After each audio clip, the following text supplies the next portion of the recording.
Hi friends, আজকে জ্যান্ত মাছের ঝোল করে নিয়েছি সবজি দিয়ে। যে মাছ, জ্যান্ত মাছ, কিন্তু লেজাটাই ভীষণ কাটাই, ঝোলে দিলেই লেজা তো খেতে পারবো না, তাই দেবো না। আর এই যে ভাজার জন্য রেখেছি আলাদা কাঁকরোল আর বরবটি। এদিকে তেল গরম করে নুন দিয়ে মাছ ভেজে নিয়েছি। সবজিগুলোকে হালকা করে ওই তেলের মধ্যেই ভেজে নেবো। তারপরে ফোড়ন দিয়েছি, 5 ফোড়ন, কাঁচা লঙ্কা। আর এদিকে মশলা নিয়ে এসেছি, আদা বাটা, হলুদ গুঁড়ো, জিরে গুঁড়ো, নুন ভালোভাবে কষিয়ে নিয়েছি। আর একটুখানি জল দিয়ে, যখন জলটা একটু একটু সে জল দিয়ে কষিয়ে নিয়েছি, ভালোভাবে কষানো হয়ে যেতে যে হাফ টমেটো করা, বড় টমেটোমের হাফ নিয়েছি, সেই টমেটোটাকেও দিয়ে কিছুক্ষণ ভালোভাবে কষিয়ে নিয়ে পরিমাণ মতো জল ঢেলে দিয়েছি।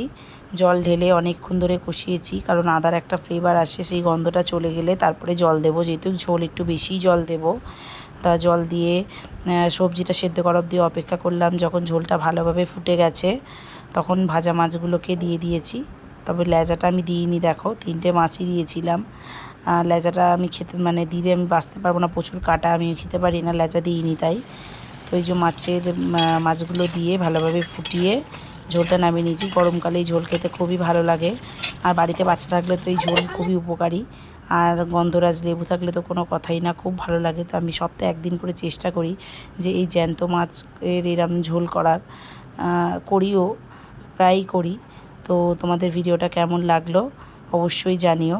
আর ওই যে কাঁকরোল ছিল আর বরবটি ছিল, ওগুলো কিন্তু কখনোই ঝোলে দিইনি, ওগুলো ভাজার জন্যই রেখে দিয়েছিলাম। ওগুলো ভেজে খাই আমরা, খুব ভালো লাগে ভাজা খেতে। তো এই ভিডিওটা কেমন লাগলো অবশ্যই কমেন্ট করে জানিও। আর ভালো লাগলে ফলো করে দিও। আর ইউটিউবে দেখলে আমার চ্যানেলটাকে সাবস্ক্রাইব করে দিও। Thank you.